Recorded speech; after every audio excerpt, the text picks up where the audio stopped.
Olá, meu nome é Anderson e é com muita alegria que eu digo a vocês hoje que eu estou aqui para iniciar os trabalhos da disciplina Laboratório de Física Experimental 2. Nesta disciplina, nós vamos estar falando um pouquinho a respeito de oscilações mecânicas, nós vamos estar falando um pouquinho de termometria, nós vamos estar falando um pouquinho de calorimetria e das máquinas térmicas. Hoje, na nossa primeira aula, nós vamos estar falando sobre movimentos periódicos oscilatórios. Mas o que é um movimento periódico? O movimento periódico é aquele que é caracterizado pela grandeza período. O período é o tempo necessário que uma partícula demora para sair de uma posição, passar pela sua posição de equilíbrio e retornar pela sua própria posição. Esses movimentos, eles foram extremamente úteis para a tecnologia. Permitiram para a gente o desenvolvimento de relógios, permitiu que a gente pudesse compreender melhor o ritmo cardíaco, que nos conduziu à compreensão de uma série de problemas de saúde, permitiu que a gente pudesse, pela primeira vez, determinar a aceleração gravitacional a partir do movimento de rotação da Terra. Bom, nós sabemos que a Terra ela dá uma volta ao redor de si mesma em intervalos de 24 horas. Tá? Já os movimentos oscilatórios, por sua vez, como o próprio nome já fala, são aqueles movimentos em que a partícula oscila ao redor de uma posição de equilíbrio, como neste desenho aqui, como nessa ilustração, em que esse objeto está oscilando ao redor daquela linha pontilhada que está representando para nós o seu ponto de equilíbrio. O interessante acontece quando nós combinamos o movimento periódico com o movimento oscilatório. O caso mais simples em que nós temos a combinação do movimento periódico oscilatório acontece quando nós olhamos para a projeção de uma partícula que está girando em movimento circular uniforme. São muitos os exemplos que existem na natureza de sistemas que exibem movimento periódico oscilatório. Um deles é o pêndulo simples. Então, nesta disciplina, nós estaremos estudando exatamente o movimento pendular. Então, neste momento, eu vou iniciar a nossa aula introduzindo alguns conceitos teóricos extremamente importantes relacionados ao pêndulo simples.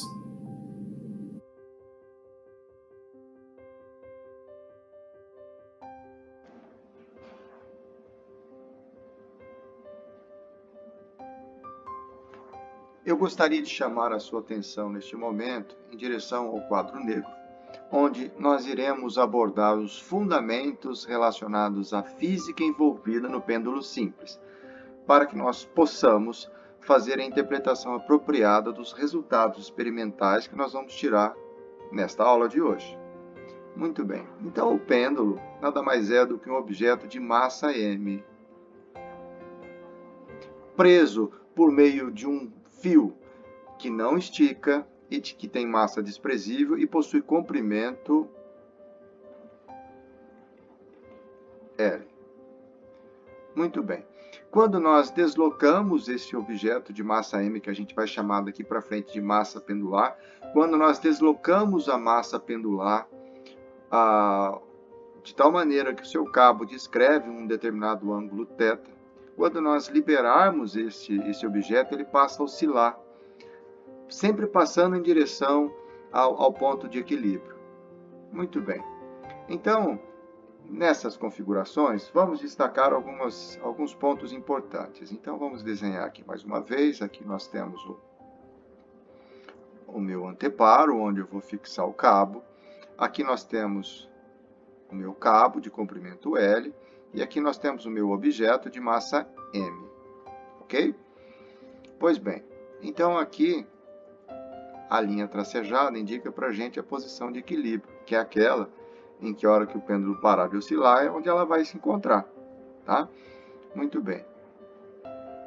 Aqui nós temos o ângulo θ, descrito pelo cabo. Tá, Mas por que que ele oscila? Ele oscila graças à ação de uma força restauradora.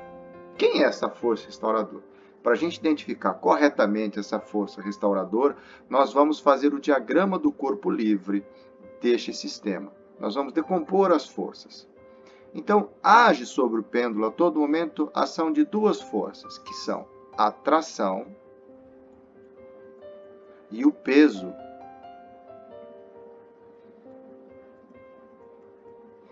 A tração ela é sempre radial, ou seja, paralela ao cabo. O peso ela sempre vai apontar em direção ao centro da Terra. Quando nós decompomos essas duas forças nas suas componentes radial e tangencial, nós temos a componente radial da força-peso. Veja bem, se este aqui é o ângulo θ, então a sua componente radial possui módulo, que é mg cosseno de θ. E temos ainda a sua componente tangencial da força-peso. E a componente tangencial da força-peso possui módulo mg seno de θ. Pois bem, tá, mas para o pêndulo oscilar, ele está oscilando porque a todo momento ele está girando ao redor deste ponto de rotação. Mas para ele estar girando, tem que existir alguma força que aplique sobre este corpo algum torque diferente de zero. Então vamos avaliar qual é esta força que está produzindo esse torque. Veja, a tração ela tem uma linha de ação que passa pelo centro de rotação, então ela não provoca torque. A componente radial da força-peso, sua direção também passa pela linha de ação da força, então ela também não provoca um torque efetivo. Então, nem a tração, nem a componente radial da força-peso realizam um torque não nulo sobre esse objeto, então eles não fazem esse objeto girar. A ação da força-peso, componente radial do peso, é única e exclusivamente garantir que o cabo fique estirado. Esta é a função desta componente. Agora, veja, já a componente tangencial da força-peso, sua linha de ação da força, ela não é paralela à direção do cabo. Na verdade, ela é perpendicular. Então, ela realiza um torque efetivo. Tá? Então, esse torque realizado pela componente tangencial da força-peso, mg seno de θ, multiplicado pelo braço da força, que nesse caso é a distância L, que é essa distância perpendicular que vai da linha de ação da força até o ponto de rotação, que no caso é o braço. Mas além disso, vejam, eu tenho que estabelecer um referencial para o torque. Vejam, aplicando a regra da mão direita, nesta configuração do jeito que está, observem que a componente tangencial da força-peso, ela está atuando no sentido de provocar um torque contra o relógio. Então, nós vamos adotar que todos os torques que atuam no sentido anti-horário serão negativos. Então, nós vamos colocar um sinalzinho de menos aqui. Então, é esse torque o responsável por fazer com que a todo momento, a massa pendular tende a voltar à posição de equilíbrio. Claro que nessa brincadeira ele converte a energia potencial gravitacional acumulada neste ponto em energia cinética e segue seu movimento, convertendo a sua energia cinética em energia potencial gravitacional. Pois bem, agora que nós já sabemos quem é esta força que está produzindo um torque e é ele que está fazendo o pêndulo oscilar, nós podemos aplicar a segunda lei de Newton para este sistema. Mas veja, nós vamos aplicar a segunda lei de Newton na perspectiva da segunda lei de rotação. Tá? Então, na perspectiva da segunda lei de Newton da rotação, nós temos que o somatório de todos os torques que agem sobre a massa pendular é igual ao produto do seu momento de inércia pela sua aceleração angular. Quem é o momento de inércia da massa pendular? Simples. O momento de inércia da massa pendular é simplesmente o produto, é o momento de inércia de qualquer objeto que gira ao redor de um determinado ponto de rotação. Em síntese, o produto da sua massa pela distância ao quadrado. E a aceleração angular, professor? Quem é a aceleração angular? A aceleração angular simplesmente é a taxa de variação temporal da velocidade angular descrita pelo objeto durante a rotação. Vocês viram como é tranquilo? Então, nesse sentido, veja, o único torque não nulo que está agindo sobre a massa pendular é menos mg seno de θ.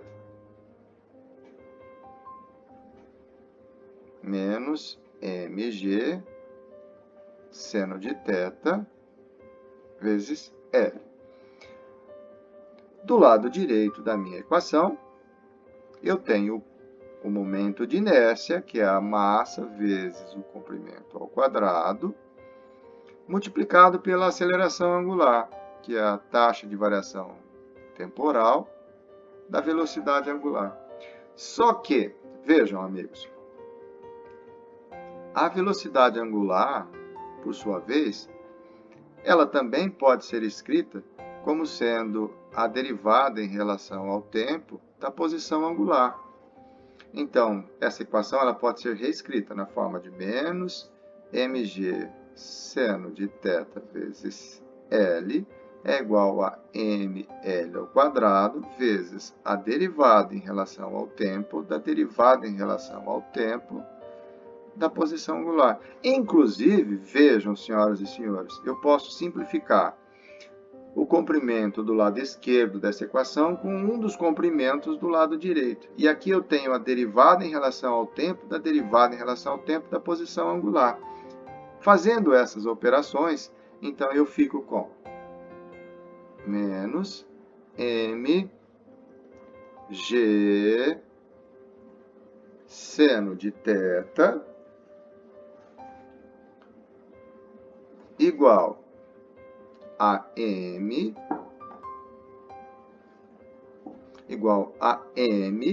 a derivada da derivada e a segunda derivada, tá? Então, é a segunda derivada em relação ao tempo da posição angular. Quero chamar a sua atenção para o fato de que nessa equação nós temos a massa nos dois lados dessa equação. Dá para ver? Então, nós podemos simplificar as massas. E essa aqui é uma etapa importante, porque mostra para a gente que os termos dessa equação que vão sobrar vão independer da massa.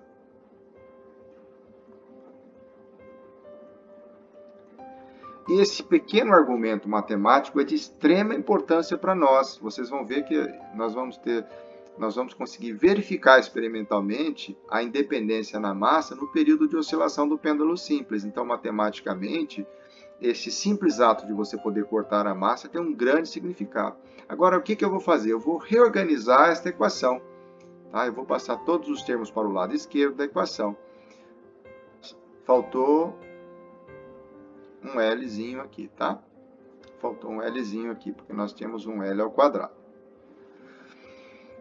Então, nós ficamos com L, segunda derivada em relação ao tempo da posição angular, mais G seno de θ é igual a zero. Nós vamos dividir os dois lados dessa equação por L. Então, o primeiro termo dessa equação fica a derivada segunda em relação ao tempo de θ. O segundo termo dessa equação fica G sobre L seno de θ igual a zero. Olha só que bacana, pessoal. Olha só que bacana. Isso aqui é uma equação importante, isso aqui é uma equação diferencial. Eu já vou falar dela daqui a pouquinho. Mas antes de eu falar dessa equação diferencial, eu quero chamar a atenção de vocês que esta é uma equação geral válida para todo e qualquer tipo de movimento do pêndulo simples. Nós vamos nos limitar a uma situação onde o valor do deslocamento da massa pendular ele é pequeno.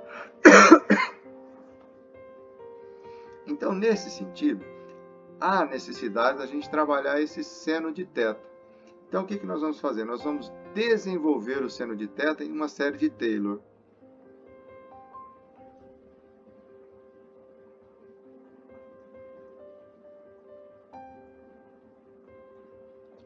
Uma série de Taylor. Então, quando nós desenvolvemos o seno de θ na série de Taylor, nós temos que o seno de θ é igual a θ menos θ ao cubo sobre 3 fatorial, mais θ quinta sobre 5 fatorial, menos θ a sétima sobre 7 fatorial, mais assim por diante. Veja, se nós adotarmos a perspectiva de que nós vamos trabalhar com ângulos pequenos,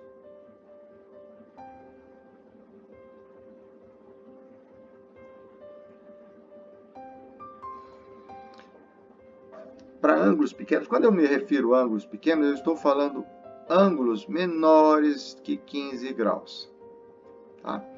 Então, para ângulos pequenos, vejam, nós, como uma primeira aproximação, nós podemos ter que o valor de seno de θ é aproximadamente θ, desde que os ângulos expressos nessa expansão estejam em radianos. Tá? Então, essa é a chamada aproximação de pequenos ângulos. Tá? Então, inclusive, do ponto de vista geométrico, a gente consegue enxergar essa aproximação de pequenos ângulos sem problema. Tá? Então, veja, imagina que você tem a rotação de uma partícula, como nós temos no pêndulo simples. Então, durante o seu movimento, ela descreve um arco de comprimento S, que é igual a L vezes θ. Vejam, neste momento, se nós traçarmos uma reta nessa direção, nós temos que este ponto e este ponto formam um triângulo retângulo. Tá? Então, na aproximação de pequenos ângulos, o cateto oposto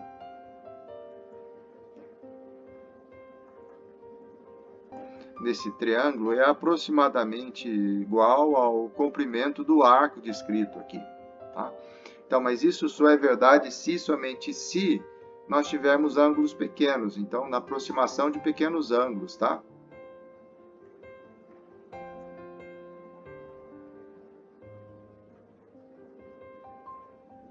Então, assim, desta forma, na aproximação de pequenos ângulos, então, no lugar de seno de θ, eu vou escrever θ. E aí a nossa equação diferencial, ela pode ser simplificada da seguinte maneira. Derivada segunda em relação ao tempo de θ, mais g sobre L vezes θ é igual a zero, onde θ é uma função que depende do tempo.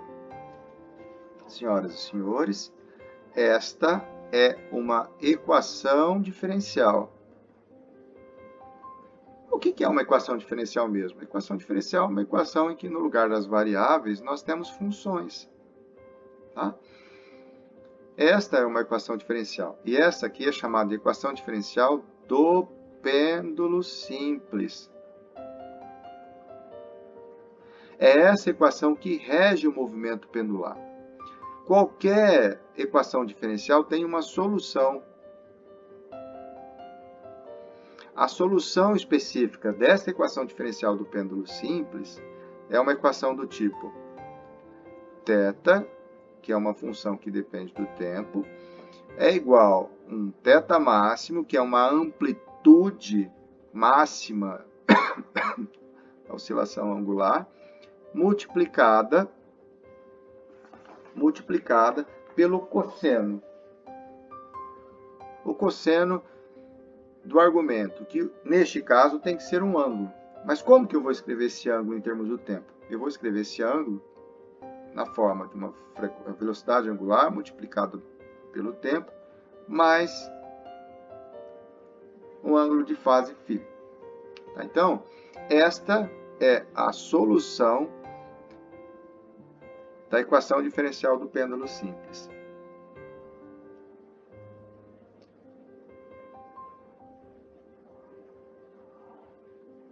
Nesta equação,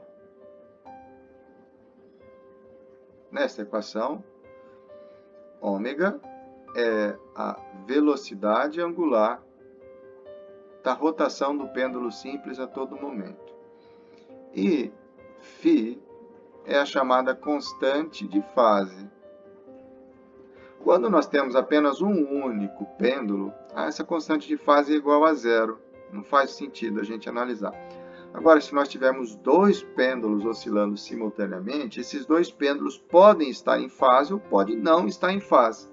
Então, para eu diferenciar a fase desses dois movimentos oscilatórios, nós inserimos esta constante de fase φ. Muito bem. Nós podemos verificar a validade desta solução substituindo esta equação na equação diferencial. É o que nós faremos agora, tá? Então, aqui nós vamos ter a derivada segunda em relação ao tempo da função θ. A função θ é aquela solução θ máximo cosseno de ômega-t mais φ.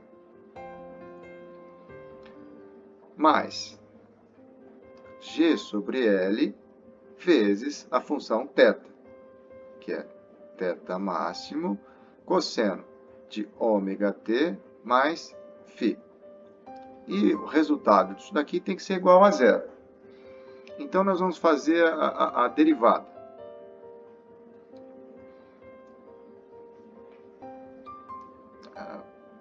Então, a derivada em relação ao tempo, da derivada em relação ao tempo de θ máximo cosseno de ômega-t mais φ, mais g sobre L, que multiplica θ máximo cosseno de ômega-t mais φ é igual a zero. Então, a derivada em relação ao tempo, isso aqui é uma constante, sai para fora do símbolo de derivada. Então, fica θ máximo vezes a derivada em relação ao tempo do cosseno de ômega-t mais φ, mais g sobre L, θ máximo, cosseno de ômega-t mais φ igual a zero.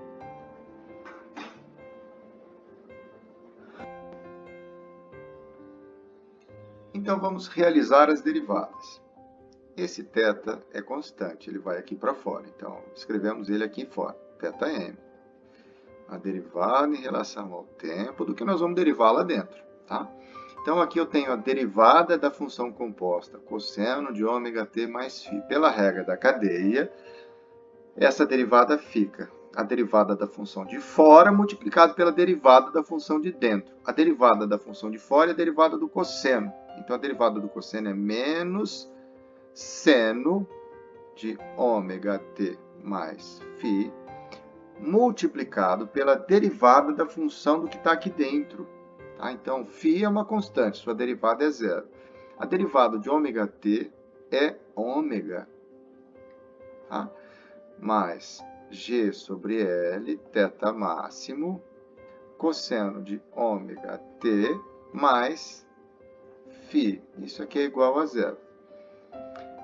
Vou jogar para fora o θ máximo, menos θ máximo. O ômega, olha só, o ômega pode sair aqui para fora, ó, tá vendo, pessoal? E aí,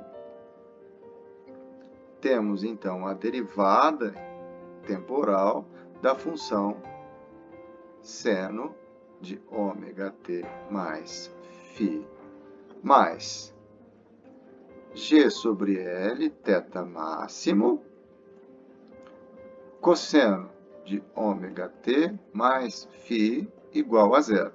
Pois bem, continuando, menos θ máximo vezes ômega, a derivada da função, aqui temos novamente uma função composta, tá?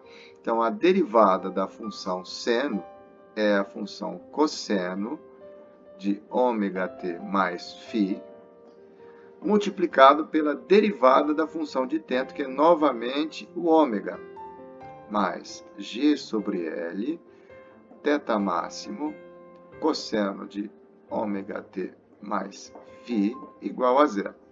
Olha que bacana, pessoal. Então, eu tenho menos θ máximo, ômega vezes ômega, ômega ao quadrado, cosseno de ômega t mais φ igual. Eu vou passar para o lado direito esse termo, tá? Vamos passar para o lado direito da equação esse termo.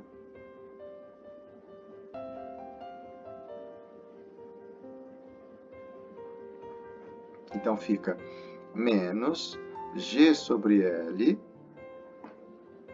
θ máximo, cosseno de ômega t mais φ. Ó, menos com menos é mais.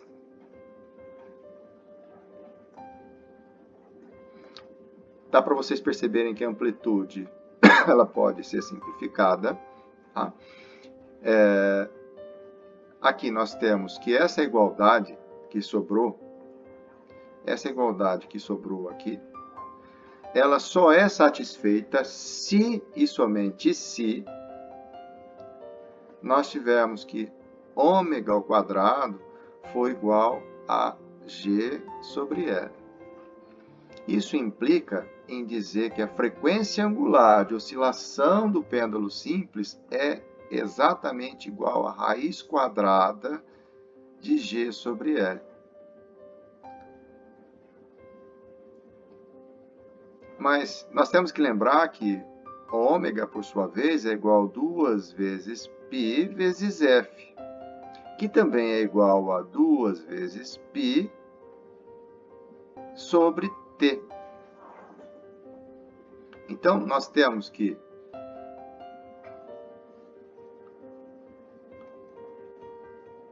dois π sobre t é igual a raiz quadrada de G sobre L. Senhoras e senhores, acabamos de determinar, teoricamente, o período de oscilação do pêndulo simples. Quero chamar a sua atenção para o fato de que o período de oscilação do pêndulo simples não depende da sua massa. Ele depende apenas do comprimento do fio e o inverso do valor da gravidade local onde você está. Isso é um importante resultado. Por quê? Porque, vejam, teoricamente eu posso calcular o período dessa forma. Mas e se porventura eu realizar um experimento no laboratório e eu, utilizando um cronômetro, por exemplo, eu conseguir determinar com precisão o período de oscilação do pêndulo simples? Opa! Aí neste caso nós poderíamos, vejam, se eu conhecer o comprimento do fio, medir com uma trena o comprimento do fio, se eu medir com um cronômetro o período de oscilação do pêndulo simples, a partir desta equação nós podemos determinar o valor da aceleração da gravidade local. Vocês querem ver? Então, para isso, vamos isolar nessa equação a gravidade. Então, eu vou elevar os dois lados dessa equação ao quadrado. Então, eu tenho período ao quadrado igual a 4 π ao quadrado L sobre G, porque nós elevamos ao quadrado a equação, o quadrado da raiz quadrada desaparece, tá bom? Então, daqui, nós isolamos a gravidade. Então, a gravidade, a aceleração gravitacional, então é 4π ao quadrado sobre t ao quadrado, que multiplica L. Olha que legal. Então, a gravidade depende diretamente do comprimento, né? E eu vou escrever a expressão para ficar um pouco mais bonitinha. Então, o valor da aceleração gravitacional é 2π sobre t, 2π sobre t ao quadrado, vezes L. 2π sobre t ao quadrado sobre L, tá? Então, o valor da aceleração gravitacional é 2π sobre t. Agora, como 2π sobre t é a velocidade angular, então, essencialmente, o valor da aceleração gravitacional é ômega ao quadrado vezes L. Tá? Então, neste experimento, o que nós vamos fazer? Nós vamos encontrar uma metodologia útil para nós determinarmos com precisão o período de oscilação do pêndulo simples em diferentes situações. Nós vamos mudar, por exemplo, o valor da massa e verificar a influência da mudança da massa no período de oscilação do pêndulo simples. E, na sequência, nós vamos mudar o comprimento do pêndulo do fio e verificar a influência da mudança do comprimento no período de oscilação. Ok? Então, eu estou ansioso e espero aguardá-los para a próxima videoaula, onde eu vou apresentar para vocês a metodologia e o experimento que nós vamos estar realizando. Então, um abraço e até a próxima aula, pessoal!